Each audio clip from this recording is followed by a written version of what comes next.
자, 오늘 말씀의 주제는 출애굽기입니다. 출애굽기 네 번째 시간입니다. 순서를 정리를 해야 될 것 같은데, 첫 번째가 연대에 대한 이야기였고, 두 번째가 1, 2장에 대한 이야기였고요. 세 번째가요, 2장 끄트머리였어요. 세 번째가 2장 끝이었고요. 자, 오늘은 이제 네 번째 시간인데, 드디어 이제 3장, 여러 해가 지난 후에 일어나는 일입니다. 자, 3장 1절부터 읽겠습니다. 모세가 그의 장인 미디안 제사장 이드로의 양떼를 치더니 그 떼를 광야 서쪽으로 인도하여 하나님의 산 호렙에 이르매. 자, 지금 여러 해가 지났죠. 2장 23절을 보니까 여러 해가 지났다라고 하는데, 사도행전에 나타나 있는 스데반의 설교에 따르면 이 여러 해는 40년입니다. 자, 그러니까 40년이 지났다라는 이야기죠. 2장 23절을 보니까요, 여러 해 후에 애굽 왕이 죽었다라고 해요. 그리고 이스라엘 자손은 고된 노동으로 말미암아 탄식하며 부르짖으니 그 고된 노동으로 말미암아 부르짖는 소리가 하나님께 상달되었다라고 합니다. 자, 여기서 여러 해가 40년이고 애굽 왕은 죽었다라고 했는데, 여기서 죽은 애굽 왕이 아마도 투트모스의 3세이죠. 이 투트모스의 3세는요, 모세를 죽이려고 했던 파라오인데, 이 투트모스 3세를 봤더니 이 사람은 기원전 1504년부터 기원전 1450년까지 통치를 했어요. 근데 이 모세가 도망간 뒤로부터 이제 40년, 즉 하나님께 명령을 받아서 다시 애굽으로 등장하게 된 때는요, 기원전 1486년이었습니다. 물론 틀릴 수는 있습니다.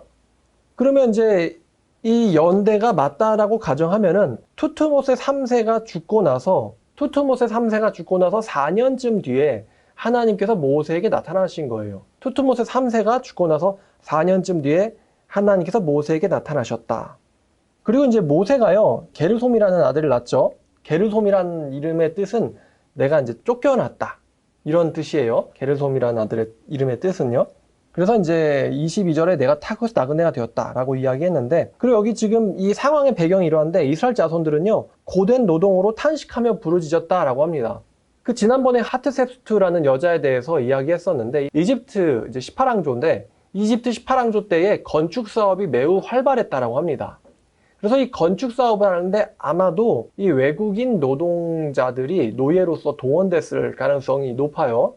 굉장히 화려한 건축들을 많이 했는데, 이 역사적 상황과 마찬가지로 이 히브리인들이 이집트의 건축 사업에 굉장히 많이 동원됐을 거예요. 여기도 보면은 이들이 벽돌 굽는 일에 동원됐다라고 성경에도 나오거든요. 그러니 이제 이들의 신세가 처음에는 손님으로서 애굽으로 초청됐는데, 이제는 손님이 아니라 노예가 된 것이죠. 노예가 되어서 애굽 사람들한테 이 애굽 사람들의 나라의 위협을 위해서 대대적인 건축 사업에 동원된 히브리 노예들의 이 탄식 소리가 하나님께 상달되었다라는 것은 하나님께서 역사하실 때가 되었다는 것입니다. 우리가 지금 이제 4,000년 전 이야기를 하고 있는데요. 4,000년? 정확하게 이제 3,500년쯤 전이죠. 3,500년 전에 이야기를 하고 있는데요. 우리가 3,500년 전에 사람들이 뭐하고 살았을까 싶은데, 여러분 요즘에 사람들이 공항에서도 그렇고요, 아니면 각국의 수도도 그렇고, 어떻게 이 도시나 공항을 아름답게 꾸며서 사람들에게 이 한국이란 나라가 좋은 나라다라는 것을 알릴까를 이 서울시장도 그렇고요, 고민하지 않습니까? 그래서 이명박 대통령도 그랬나요? 대대적으로 영종도에서 인천공항 사업을 하셨는데, 이 3,500년 전에도 마찬가지예요. 3,500년 전에도 나라들이요, 다른 나라에게 자기들의 그 위협을 보이려고 건축 사업을 대대적으로 추진했습니다. 이따 설명을 하겠지만, 이 이집트의 피라미드가 아주 유명하잖아요. 그래서 이집트의 엄청난 이 건축 기술력을 보여주니까 사람들이, 야, 이집트란 나라는 굉장한 국력을 갖고 있구나, 굉장한 나라구나. 이 당시에 패권 국가였어요, 이집트는요. 근데 이집트와 한번 비교보려고, 지금도 보면은 이 미국에게 자꾸만 중국이 비교보려고 막 이렇게 도전을 하잖아요. 이 패권에 따라잡으려고 하잖아요. 마찬가지로 이 당시에도요, 이집트에게 이겨보려고 건축 사업을 활발하게 다른 나라들이 펼쳤다는 것이죠. 그러니까요, 3,500년 전에도요, 사람들의 그 수준이라는 것이 오늘날과 그렇게 뒤떨어지지 않았던 것 같아요. 자, 그래서 이 이집트의 화려한 건축 사업에 히브리 노동력들이 동원되었고요. 투트모스의 3세가 죽고 나서 약 4년쯤 지난 뒤, 그러니까 1450년에서 4년쯤 지난 1446년쯤에 하나님께서 모세에게 나타나십니다. 호렙산에서 일어난 이야기가 이제 3장의 배경이 되는데, 자, 모세는 그의 장인 미디안 제사장 이드로의 양떼를 쳤다라고 합니다. 그러니까 모세가요, 르우엘, 이드로의 다른 이름이 르우엘이죠. 르우엘에게 기쁨을 받게 돼가지고 르우엘의 이 사위가 됩니다. 그래서 그의 아내 십보라를 얻게 되고요. 근데 이 모세는 40년 동안 이드로의 양떼를 쭉 쳤던 것 같아요. 그래서 지난번 설명드렸지만 이 모세는 원래는 이집트에서는 왕자였죠. 근데 왕자였던 모세가 40년 동안 이드로에게서 이드로의 양을 칩니다. 그 모세에게 하나님께서 나타나시는데 그 장소가 호렙이에요. 호렙은 어디냐? 이 호렙산과 시내산은요, 사실상 동등한 산이거나 아니면은 시내산 바로 근처를 호렙이라고 했던 것 같습니다. 성경 읽어보면은 시내산과 호렙산을요, 동등하게 여길 만한 근거도 있고 아니면 주변의 산으로 여길 만한 근거도 나와 있어요. 자, 거기서 하나님의 사자가 나타납니다. 여기 지금 3장 2절에 여호와의 사자가 떨기나무 가운데로부터 나오는 불꽃 안에서 그에게 나타나시느니라. 그가 보니 떨기나무에 불이 붙었으나 그 떨기나무가 사라지지 아니하는지라. 지금 여기 3장 2절에 여호와의 사자가 나오고 또 4절에 여호와께서가 나오거든요. 성경에서 우리가 종종 여호와의 사자가 등장을 하는데, 여호와의 사자, 즉 천사일까 여호와일까 이런 해석상에 헷갈릴 때가 있어요. 그런데 여호와의 사자는요, 여호와와 사실상 동등한 그러니까 권위를 갖고 있습니다. 여호와의 사자는 여호와와 동등한 권위를 갖고 있어요. 예를 들어서 암행어사 출도하면은 그것은 마치 왕이 직접 방문한 것과 똑같은 힘이 있거든요. 왜냐하면 암행어사는 왕에게서 특명을 받아서 다니는 사자이기 때문에 그렇죠. 마찬가지로 여호와의 사자도, 여호와의 천사도요, 사실상 여호와와 동등한 이 권위를 갖고 있다는 것이죠. 자, 여호와의 사자가 떨기나무 가운데서 나오는 불꽃 안에서 그에게 나타나시니라. 그가 보니 떨기나무에 불이 붙었으나 그 떨기나무가 사라지지 아니하는지라. 이에 모세가 이르되 돌이켜가서 이 큰 광경을 보리라. 떨기나무가 어찌하여 타지 아니하는고 하니 그때에 여호와께서 그가 보려고 돌이켜 오는 것을 보신지라. 자, 이 떨기나무가 무엇이냐? 아마도 이 블랙베리 나무라고 하네요. 블랙베리. 여호와께서 그가 보려고 돌이켜 오는 것을 보신지라. 하나님이 떨기나무 가운데서 그를 불러 이르시되 모세야 모세야 하시매 그가 이르되 내가 여기 있나이다. 하나님이 이르시되 이리로 가까이 오지 말라. 네가 선 곳은 거룩한 땅이니 네 발에서 신을 벗으라 라고 하는데, 자, 신을 벗으라는 말이 뭘까? 하나님께서 모세에게 신을 벗으라 라고 말씀하신 것은요, 그 장소가 거룩한 장소이기 때문입니다. 자, 그런데 이 호렙산이 거룩한 걸까? 아니면 여호와께서 나타나셔서 그것이 거룩하게 된 걸까? 우리가 두 가지 질문을 할 수 있는데요. 하나님께서 네 신을 벗으라 라고 말을요, 모세에게도 하셨고, 말씀을 모세에게도 하셨고요, 여호수아에게도 여호와의 군대 장관이 나타나서 네가 있는 곳은 거룩한 곳이니 신을 벗으라 라고 말씀하신 적이 있으십니다. 어디냐면은 여호수아 5장이거든요. 자, 우리가 출애굽기를 책갈피를 하고 여호수아 5장으로 가겠습니다. 여호수아 5장 13절 말씀입니다. 자, 여호수아가 여리고에 가까이 이르렀을 때 눈을 들어본즉 한 사람이 칼을 빼어 손에 들고 마주 서 있는지라. 여호수아가 나아가서 그에게 묻되 너는 우리를 위하느냐 우리의 적들을 위하느냐 하니 그가 이르되 아니라 나는 여호와의 군대 대장으로 지금 왔느니라 하는지라. 여호수아가 얼굴을 땅에 대고 엎드려 절하고 그에게 이르되 내 주여 종에게 무슨 말씀을 하려 하시나이까. 여호와의 군대 대장이 여호수아에게 이르되 네 발에서 신을 벗으라. 네가 선 곳은 거룩하니라 하니 여호수아가 그대로 행하니라. 사실 지금 모세와 똑같은 광경이에요. 나타난 건 여호와의 사자인데 여호와의 사자가 말하기를 네가 선 곳은 거룩한 곳이니 신을 벗으라라고 합니다. 근데 여기 있는 곳이 어디냐면은 뭐 시내산이나 호렙산도 아니에요. 보니까 여리고의 근처라고 합니다. 그러면은 여호와의 사자가 여호수아에게 네가 있는 것은 거룩하니 신을 벗어라라고 하는 것은요, 그 지역이 거룩했기 때문이 아니라 바로 여호와의 권위를 가지고 나타난 이 여호와의 사자 때문에 그렇습니다.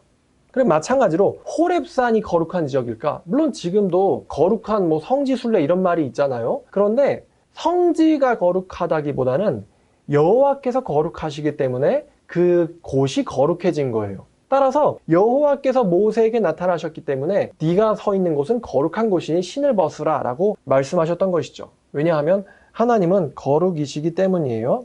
자, 아마 오늘 주된 설명은 이 7족속에 대해서가 될 것 같습니다. 여러분, 가나안 땅과 7족속이란 말 들어보셨습니까?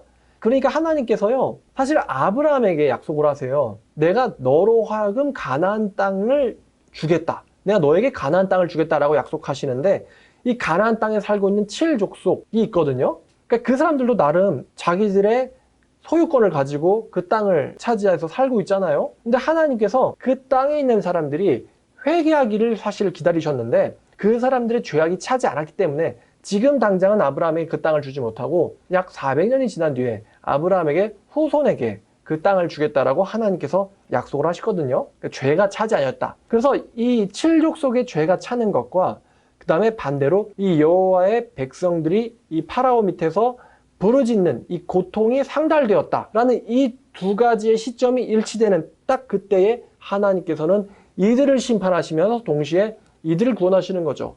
그래서 그 심판받는 대상이 칠족속이요, 또 구원받는 대상이 이집트로부터 이스라엘 백성인 것입니다. 그래서 이 땅은 하나님께서 아브라함에게 약속하셨어요. 근데 그 땅에 원래는 칠족속들이 살고 있었습니다. 여러분이 칠족속 오늘 아마 들으셨는데 이 칠족속에 대해서 공부해보는 시간을 갖도록 할게요. 오늘은 다음번 설교는 여호와 이름에 대해서 될 것 같아요. 왜냐하면 3장 13절 이하에 이제 여호와의 이름에 대한 아주 놀라운 대화가 있기 때문에 오늘은 3장 12절까지만 이야기하겠습니다. 또 이르시되 나는 내 조상의 하나님이니 3장 6절입니다. 아브라함의 하나님, 이삭의 하나님, 야곱의 하나님이니라. 그러니까 하나님께서요, 지금 모세에게는 이 하나님이라는 존재가 아주 잘 알려져 있지 않는 상태였어요. 그래서 모세에게 하나님께서 자기를 소개하셔야 되는데 모세에게 이렇게 소개하십니다. 나는 네 조상의 하나님인데 아브라함의 하나님, 이삭의 하나님, 야곱의 하나님이다. 이렇게 나타나시니까 모세가 그제서야 아, 이분이 누구시구나, 우리 조상의 하나님이시구나 라고 인식을 한 거예요. 모세가 하나님 배우기를 두려워하며 얼굴 가리매 내가 만난 그분이 절대자다 했을 때 인간의 반응은 얼굴을 가리는 거죠. 오늘날 사람들은 하나님을 두려워함이 없죠. 마치 아브라함이 말한 것처럼 이곳 사람들은 하나님을 두려워함이 없는 것 같아요. 그러나 하나님을 경외하는 사람들은 하나님을 보았을 때 두려워하죠. 여호와께서 이르시되 내가 애굽에 있는 내 백성의 고통을 분명히 보고 그들의 감독자로 말미암아 부르짖음을 듣고 그 근심을 알고 내가 내려가서 그들을 애굽인의 손에서 건져내고 그들을 그 땅에서 인도하여 아름답고 광대한 땅, 젖과 꿀이 흐르는 땅, 곧 가나안 족속, 헷 족속, 아모리 족속, 브리스 족속, 히위 족속, 여부스 족속의 지방에 데려가는 하노라 하는데 잘 보시면 6족속입니다. 하나는 빠져 있는데 나머지 하나 족속의 이름이 이 기르가스 족속이에요. 근데 기르가스 족속도 이 가나안 땅에 터를 잡고 살고 있던 7족속 중에 하나였습니다. 그래서 가나안 7족속이라고 부르는 거예요. 이제 가라, 이스라엘 자손이 부르짖음이 내게 달하고 애굽 사람이 그들을 괴롭히는 학대도 내가 보았으니 이제 내가 너를 바로에게 보내어 너에게 내 백성 이스라엘 자손을 애굽에서 인도하여 내게 하리라. 드디어 때가 되었다 이거죠. 때가 되었고 나 하나님께서 너를 애굽으로 보내서 내가 너로 하여금 그들을 구원하리라. 사실 이것은요, 이제 와서 이 모세 때에 막 하나님께서 계획하셨던 게 아니고 원래부터 하나님께서 아브라함에게 약속하셨던 거였어요. 즉 그 약속을 성취시킬 때가 되었다라는 거죠. 그 가나안 땅을 살고 있던 7족속의 죄악들이 가득 차고, 그러니까 죄악들이 가득 차면은 하나님께서 심판하시게 되거든요. 우리가 이런 비슷한 개념을 요나 때에도 알 수 있죠. 이 니느웨 백성들이 죄인들이었어요. 그래서 하나님께서 니느웨를 심판하시려다가 요나라는 선지자를 보냅니다. 그러니까 죄가 차기 전에 하나님께서 선지자들을 보내서 회개하게 하신 것이죠. 오늘날도 마찬가지일 것 같아요. 오늘날 많은 사람들이 여호와에게 죄를 짓습니다. 신자도 그렇고요, 불신자들은 말할 것도 없죠. 하나님의 때가요, 하나님의 진노하심이 차오르고 있다는 것이죠. 그 때가 되기 전에 우리 기독교인들은 이 중보하는 자세, 그리고 회개하는 자세가 이 기독교인들에게 필요합니다. 그때는 언젠간 차지만 우리들은 하나님의 진노로부터 이 세상을 중보할 줄 아는 사람, 제사장 나라가 되어야 된다고 생각해요. 자, 그럼 하나님의 심판을 받게 될 7족속을 살펴보죠. 첫 번째 족속은 바로 가나안 족속입니다. 8절에 처음으로 나오죠. 가나안 족속. 이 가나안 족속은요, 자줏빛 물감을 팔아서 자줏빛 땅이라는 별칭으로도 불렀다고 해요. 자줏빛 옷감을 주로 유통했다라고 합니다. 이 가나안 족속은요. 가나안이라는 단어의 어원을 찾아가니까 가나라는 단어가 나오더라고요. 이 가나라는 단어가 낮은이라는 뜻이 있는데 혹시 가나 초콜릿이랑 관련 있지는 않겠죠? 자, 그래서 이 가나안 땅은요, 가나안 족속은 자줏빛 땅이라는 별칭도 있었고 상인의 땅으로도 불렸습니다. 그럼 이 가나안이 어디서 왔느냐? 이 가나안이라는 사실 지명이지만 사람 이름입니다. 함의 아들 가나안의 이름에서 유래했어요.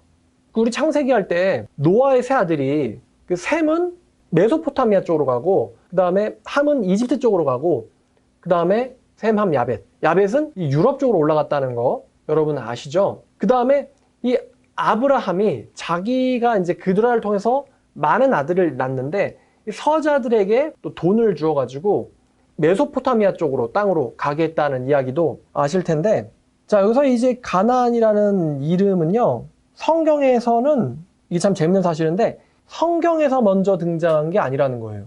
제가 이거를 찾아보면서 깜짝 놀랐어요. 이 가나안이라는 이름은요, 지금부터 3500년 전에 성경에서 먼저 등장한 이름이 아니라 18세기에 기원전 18세기면 지금부터 3800년 전이거든요. 서령 문자로 기록된 마리 문서에서 가나안이라는 이름이 등장합니다. 그러니까 여러분, 성경 속에 있던 종족들이 성경 외부의 기록에도 있어야 되지 않나요? 라고 질문할 수 있는데 거기에 대해서 대답을 드리는 거예요. 이 마리 문서에 이 가나안이라는 이름이 등장합니다.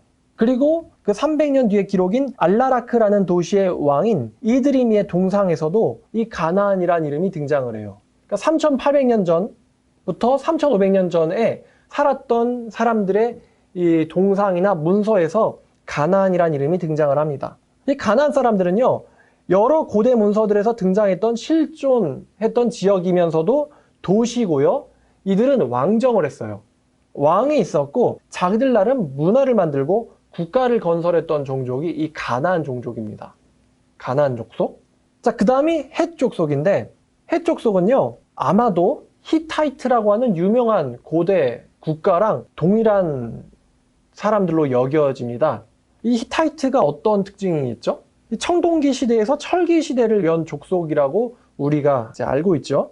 헷 족속은 강력한 국가를 건설했는데 하투샤가 히타이트의 수도였어요. 하투샤가 히타이트의 수도였습니다. 이 하투샤가 현재 유네스코의 세계유산으로 지정된 유적지예요. 그럼 하투샤가 어디냐? 하투샤는 터키에 있어요. 그러니까 헷 족속이 굉장히 널리 퍼져 살았던 것이죠. 터키 수도인 앙카라에서 동쪽으로 150km 떨어진 곳입니다. 근데 지금은요, 이 하투샤가요, 인적이 드문 좀 황량하다고 합니다. 터키 수도에서 동쪽으로 150km다. 여러분 감이 오세요? 수도에서 동쪽으로 한 150km 정도 가면 어디가 나오냐면 강원도가 나오거든요. 그러니까 차로 한 2시간이면 갈 수 있는 거리예요. 2시간이면 충분히 갈 수 있는 거리인데 터키 수도에서 2시간만 가면은 히타이트의 수도인 하투샤가 나온다는 것이죠. 놀랍죠? 참 터키는 별걸 다 갖고 있는 나라 같습니다. 자, 그래서 이 헷은요, 성경에도 자주 등장하고요. 또 다윗의 용병들로 등장하기도 했어요. 헷 족속은요, 다윗의 용병들로 활약하기도 했었고요. 또 아브라함과 사라의 매장지를 산 족속이기도 하죠. 헷 족속이요. 자, 그리고 이 헷 족속은요, 자기들만의 언어를 갖고 있었는데 히타이트어를 사용했다고 합니다. 근데 이 히타이트어는요, 현재는 사멸했어요. 쓰는 사람이 없어서. 또 재밌는 정보가 있는데 히타이트는요, 어떤 이제 유적이 발견됐는데 그게 뭐냐면은 히타이트인들의 레시피예요. 히타이트인들의 레시피가 발견됐는데 이 레시피를 해독을 해보니까 이 사람들은 우유에다가 꿀을 어떻게 타먹는지에 대해서 막 서로 정보 교환을 했습니다. 책을 써서. 우유에다 유제품에다가 꿀을 타먹는 레시피를 만들어가지고 자기들끼리 서로 가르치고 그렇게 먹었다고 해요. 어떤 맛인지 궁금하네요. 현재 우유에 꿀을 타는 것과 동일한 맛일까? 이 히타이트 족속은 꿀맛을 잘 알았던 모양입니다. 자, 그리고 이 히타이트 사람들이 되게 굉장한 게, 이 사람들이요, 200개조 이상의 세부 조항들을 가진 법을 갖고 있었어요. 히타이트 사람들이. 그러니까 지금부터 3500년 전에 아주 강력했던 나라를 건설했던 곳이 바로 이 헷 족속인데, 200개조 이상의 세칙들을 갖고 있었고, 이 법률들이 근대의 법과도 비길 만한 아주 발달했다라고 합니다. 뭐 사람을 죽였다 그러면 똑같이 처벌하는 게 아니라 이게 고의인지 과실치사인지 이런 것에 따라서도 이 법을 나눴다라고 합니다. 그리고 이 보복법이라고 하는 게 있잖아요. 보복법이라는 것도 절대로 자기가 받은 것 이상의 위협이나 위해를 가하는 것을 금지시켰다고 해요. 굉장히 이 히타이트가 발전한 나라죠. 그리고 히타이트의 문명도요, 자기가 정복을 한다. 그럼 자기가 정복을 하면 정복지에 있는 문화를 아주 말살시켜버리는 게 아니라 정복지의 신을요, 데려와가지고 이 자기들의 신전에서 정복지의 신을 숭배해주는 거예요. 이런 좀 아량 있는 문화를 히타이트 사람들은 갖고 있었다라고 합니다. 참 대단하죠. 히타이트랑 한번 큰 충돌했었던 나라가 충돌할 뻔했었던 나라가 이 람세스였죠. 모세 여호수아가 정복하고 나서 300년 뒤의 일이거든요. 람세스는요. 이렇게 고대 역사를 알아가니까 재미가 있네요. 히타이트 족속의 일부가 이 가나안 땅에 살고 있었던 것이죠. 자, 근데 세 번째는요, 아모리 족속입니다. 아모리. 이 아모리 족속은요, 창세기 10장에서 얘네들의 유래가 나오는데 10장 15, 16을 보니까요, 6절에 함의 아들은 나오죠. 껑충 뛰어서 15, 16 보니까 가나안은 장자 시돈과 헷을 낳고 또 여부스 족속과 아모리 족속과 기르가스 족속과 히위 족속과 알가 족속과 신 족속과 아르와 족속과 스말 족속과 하마 족속을 낳았더니 이후로 가나안 족속이 흩어져 나아갔더라 라고 얘기하고 있죠. 여기 보니까 아모리가 나오는데 아모리 족속, 이 아모리는요 함의 후손이에요.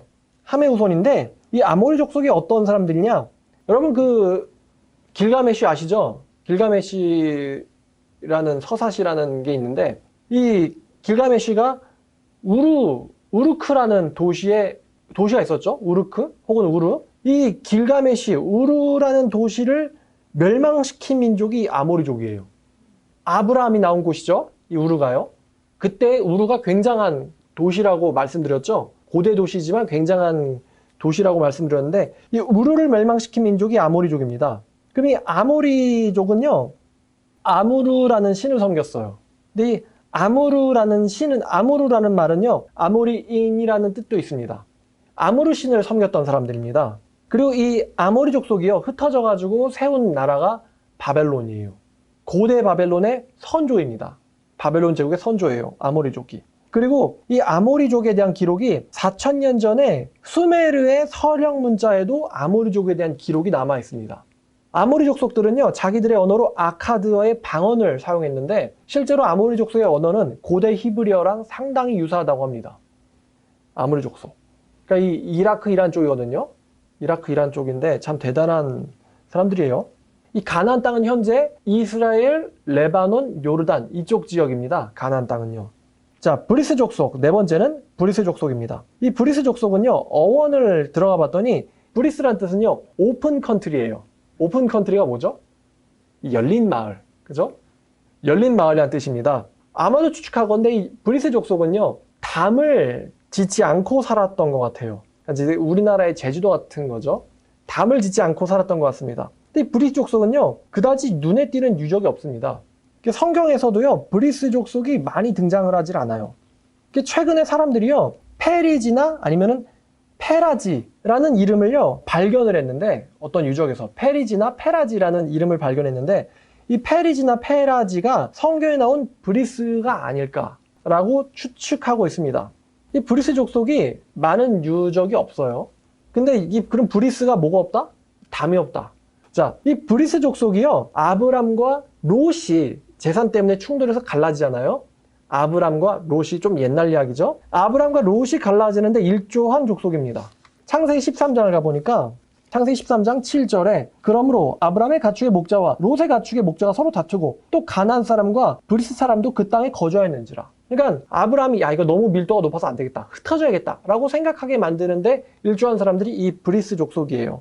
그리고 또 창세기 34장에 야곱의 그 딸 세겜 사건 아시죠? 세겜 사건에서 이 야곱에게 두려움을 줬던 족속이 역시 이 브리스 족속입니다. 34장 30절을 보니까요, 야곱이 시몬과 레에게 이르되 너희가 내게 화를 끼쳐 나로 하여금 이 땅의 주민들 곧 가나안 족속과 브리스 족속에게 악취를 내게 하였도다. 그러니까 야곱이 두려워했던 족속 중에 하나가 이 브리스 족속이에요. 자, 근데 이 정복전쟁 때요, 정복전쟁 때 이제 사사기 3장으로 가면요, 사사기 3장 1절부터 5절까지 보면 여호와께서 가나안의 모든 전쟁들을 알지 못한 이스라엘을 시험하려 하시려 이스라엘 자손의 세대 중에 아직 전쟁을 알지 못하는 자들에게 그것을 가르쳐 알게 하려 하사 남겨두신 이방 민족들이 이러한데, 이게 참 우리나라랑 비슷해요. 우리나라가 6.25를 현 세대가 압니까 모릅니까? 6.25 몰라요. 그래서 너무나 당연한 이야기, 공산주의 위험하다, 공산주의 위험하다, 주체사상 위험하다, 북한 정권 위험하다 라고 말해도 오늘날 젊은 사람들은 잘 모릅니다. 얼마나 그 사람들이 잔인한지, 우리가 아무리 지금 뉴스로 북한이 인권 유린을 하고 또 공개 처형을 하고 또 정치범수용소를 만들고 강제노동을 시키고 이런 정보를 들어도요, 요즘 현대의 젊은이들은 이 북한 정권의 이 잔인함과 위험을 잘 몰라요. 그래서 북한 정권을 대놓고 추종하는 사람들이 정치에 나와도 그 사람들을 뽑아주는 거예요. 그러니까 얼마나 이게 참 기가 막힌 노릇입니까? 사실 자살행위 같다고 전 생각을 되는데 마찬가지였어요. 3000년 전에도요. 3000년, 3500년 전도 마찬가지였습니다. 여호와께서 가나안의 모든 전쟁들 알지 못하는 젊은 세대를 시험하려고 몇 개의 족속을 남겨놓으셨는데, 자, 3절, 블레셋의 5 군주들은 모든 가나안 족속과 시돈 족속과 바알 헤르몬 산에서부터 하맛 입구까지 레바논 산에 거주하는 히위 족속이라. 남겨두신 이 이방 민족들로 이스라엘을 시험하사 여호와께서 모세를 통하여 그들의 조상들에게 이르신 명령들을 순종하는지를 알고자 하셨더라. 그 남겨놓은 족속들이 이러한데, 그러므로 이스라엘 자손은 가나안 족속과 헷 족속과 아모리 족속과 브리스 족속과 히위 족속과 여부스 족속 가운데 거주하면서, 자, 지금 사사기니까 여호수아 다음 세대란 말이에요. 근데 지금 이 사람들의 이 족속들이 등장한 걸 보면은 여호수아 때 이들을 완전히 진멸시켰다는 거예요? 못 시켰다는 거예요? 못 시켰다는 겁니다. 이 이방 족속들이 가나안 땅, 즉 이스라엘 땅에 여전히 같이 살았어요. 이상하죠? 그러니까 이스라엘이 그 땅을 살긴 사는데, 이스라엘 백성들이 돌아와서 12지파가 그 땅을 분할해서 살긴 사는데 이방 족속들이 같이 섞여 살았다는 거예요. 6절에 그들의 딸들을 아내로 맞아 아내로 삼으며 자기 딸들을 그들의 아들들에게 주고 또 그들의 신들을 섬겼더라. 이제 이게 안타까운 스토리죠. 요게 바로 이스라엘 백성들이 멸망하게 된 원인이죠. 그러니까 어떤 사람들이 이런 말해요. 아니, 이 정복 전쟁 너무 잔인하지 않느냐. 근데 진멸시키지 않으면, 아까 히타이트 그랬는데 다신교거든요. 상대방의 우상을 내가 끌어안고 사는 거예요. 그럼 우상 숭배가 나라 안에 퍼지면은 하나님께서 심판을 하시게 돼 있어요.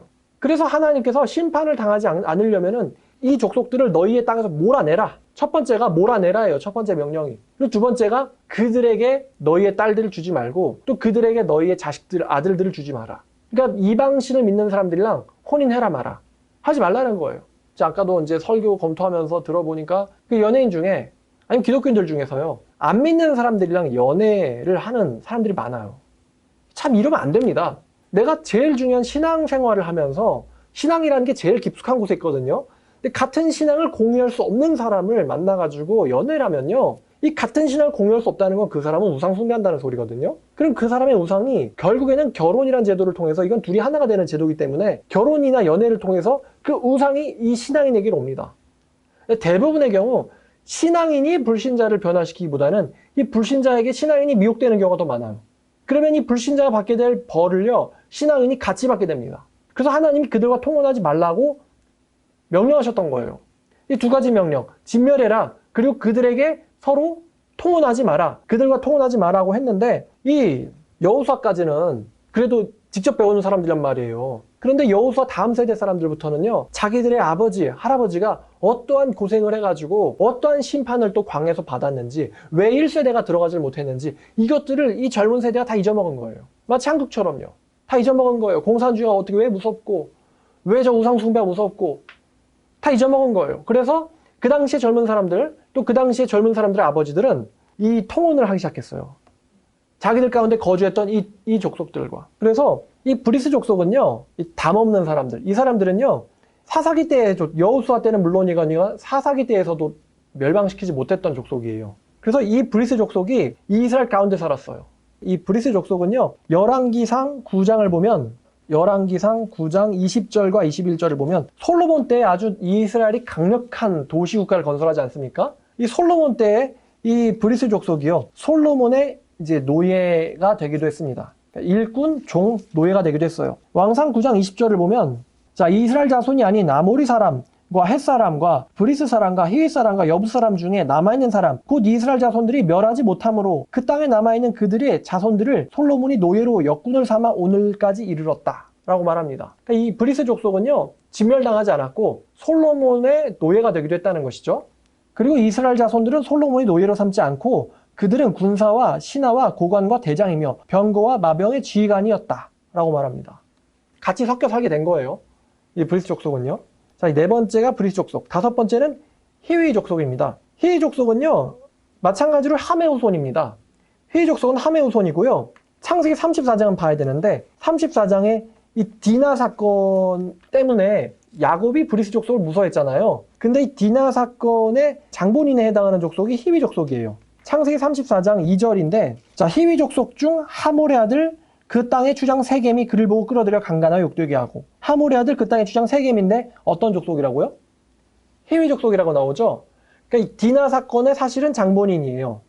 자, 그리고 이 히위 족속들도요, 브리스 족속과 마찬가지로 이스라엘이 진멸시키지 못했던 족속입니다. 그리고 이스라엘 중에서도 살았고요. 솔로몬 때에도 브리스 족속과 마찬가지로 노예로 부려졌어요. 이 사람들은요, 사사기 3장 3절을 보니까 헬몬산부터 하마 사이에 거주했다라고 합니다. 히위 족속은. 참 여러 족속들이 자기들끼리 이렇게 때를 이루어서 군집해서 살았던 것 같아요. 보니까 여기는 히위 족속, 저기는 브리스 족속, 저기는 가나안 족속, 이렇게 자기들끼리 때를 이루어가지고 왕을 세워놓고는 살았던 것 같아요. 자, 그럼 여섯 번째가 여부스 족속인데, 이 여부스 족속의 특징은 뭐냐? 여부스 족속은 참 성경에 많이 나옵니다. 근데 여부스 족속이요, 영어로는 뭘까요? 영어로는 제부스예요, 제부스. 자, 이 사람들도 성경 바깥에 있는 문서 중에서는 기원전 2200년경에, 되게 오래됐네요. 2200년 전에 계약 문서에 야부스족이라는 이름이 등장합니다. 2200년 전에, 기원전 2200년 전이면은 지금부터 4200년 전이죠. 그때의 계약 문서에 야부스족이라는 이름이 등장하는데, 이 야부스가 여부스가 아닌가라는 것으로 추정하고 있어요. 이 여부스의 이름은요, 여부스의 이제 어원이 있는데, 여부스의 어원은 보스예요.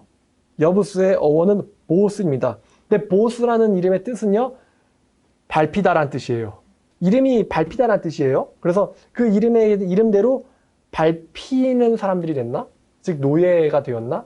라는 생각이에요. 그러니까 마찬가지로 이 사람들도요, 정복전쟁 때 쫓겨나지 못했던 족속이고요. 또 이 사람들은요, 솔로몬 때에도 노예로 살았던 족속이 여부스 족속입니다. 그리고 이 여부스 족속이요, 아까 제가 왜 이제 이 사람들이 성경에 많이 나온다고 했냐면은, 여부스 족속이 어디에다 터를 잡았냐면은 예루살렘에다 터를 잡았어요. 그래서 여러분 혹시 그 살렘왕 멜기세덱이란 말 아시죠? 이 멜기세덱이 여부스 족속이 아니었을까라는 주장도 있어요.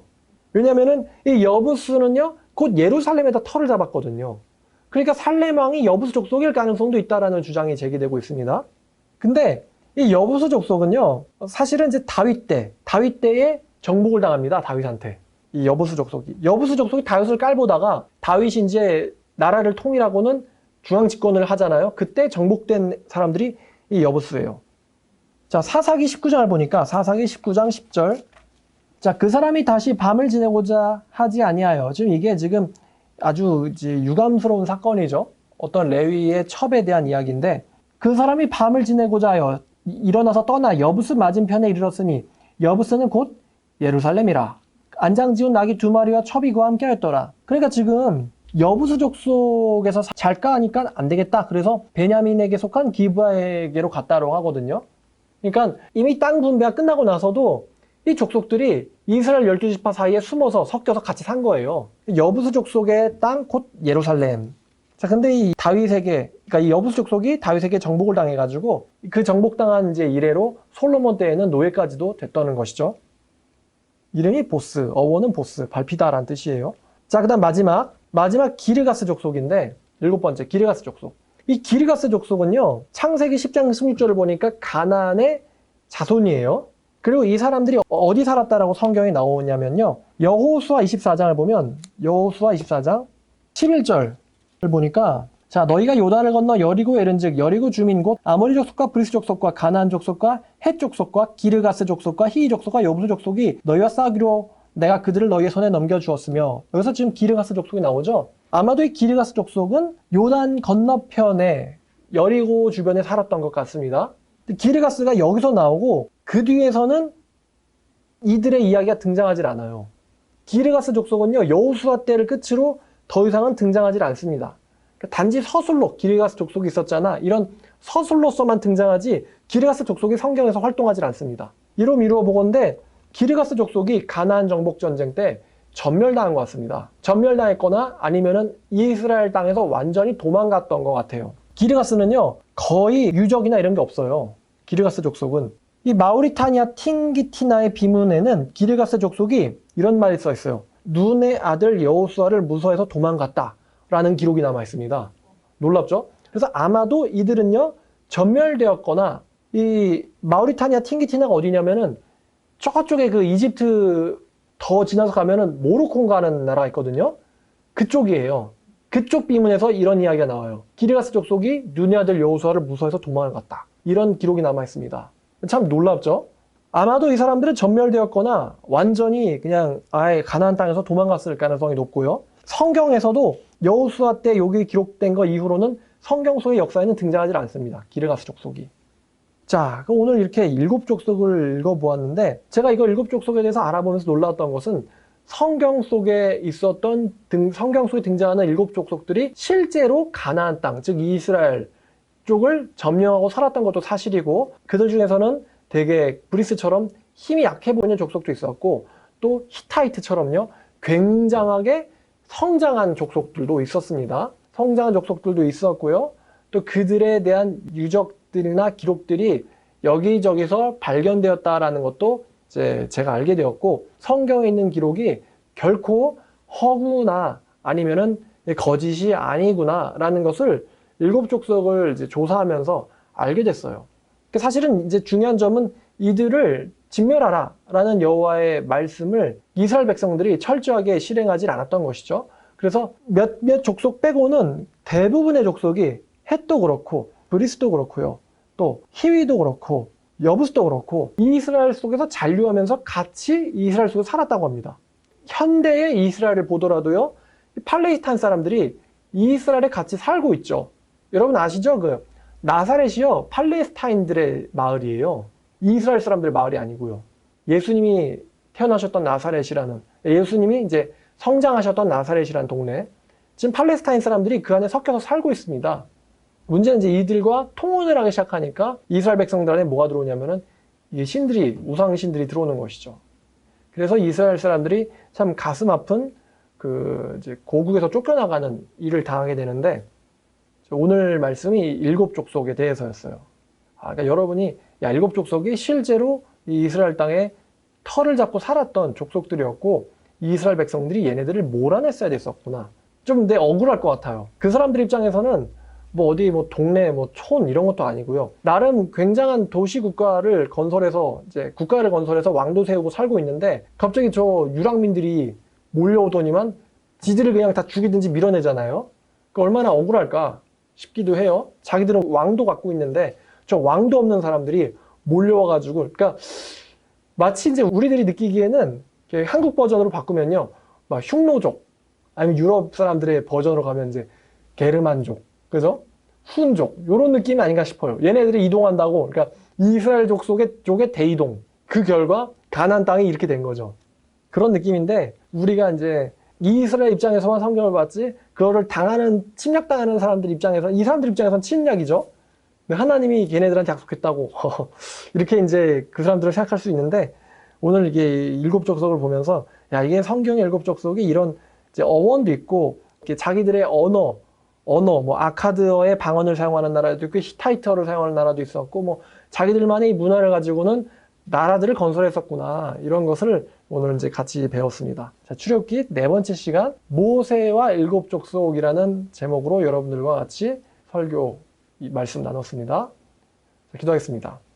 하나님 아버지 감사합니다. 오늘 이 7족속을 통해서 성경에 있는 기록이 결코 허구가 아니고 사실임을 주님 우리가 느꼈습니다. 아버지 이 말씀들을 통해서 정말 하나님께서 이스라엘 백성들을 구원하시기도 하시고 또 시험하시기도 하시고 또 그들이 어떻게 하나님을 바로 받아들이고 오직 유일한 주님으로 인정하여서 신앙을 지키고 살아야 할지 우리에게 또 이렇게 병행처럼 비유처럼 보여주셨는데 아버지 우리가 진리의 말씀 옳게 배워서 하나님의 그 신앙을 잘 보존하고 지키는 저희 될 수 있도록 도와주시옵소서. 감사드리며 예수님의 이름으로 기도드렸습니다.